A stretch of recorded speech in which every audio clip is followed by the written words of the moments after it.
ప్రస్తుతం మన నదులన్నీ వరద నీరుతో నిండి పొంగి ప్రవహిస్తున్నాయి.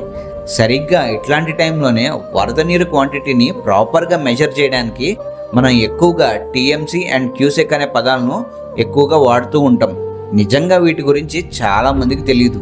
అవేంటో డీటెయిల్గా తెలుసుకుందాం. ఈ వీడియోకి ఒక లైక్ వేసుకుని మన ఛానల్ని సబ్స్క్రైబ్ చేసుకోండి. నిల్వ ఉన్న నీటి పరిమాణం చెప్పడానికి ఉపయోగించే ప్రమాణము టీఎంసీ. టీఎంసీ అంటే 1000 మిలియన్ క్యూబిక్ ఫీట్ అనే అర్థం. ఒక్క టీఎంసీ విలువ 2830 కోట్ల లీటర్లు ఉంటుంది.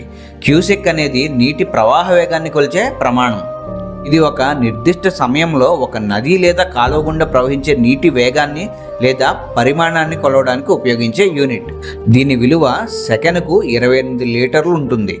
బ్యారేజ్ గేట్ల ద్వారా 1,00,000 క్యూసెక్కుల నీరు విడుదల చేశాము అంటే ఒక సెకను కాలంలో గేట్ల ద్వారా 28 లక్షల లీటర్ల నీరు విడుదలైంది అని అర్థం. ఈ వీడియో ద్వారా ఏవైనా కొత్త విషయాలు తెలుసుకున్నాము అని మీకు అనిపిస్తే ఒక లైక్ వేసుకుని మన ఛానల్ని సబ్స్క్రైబ్ చేసుకోవడం మాత్రం మర్చిపోకండి. Thank you.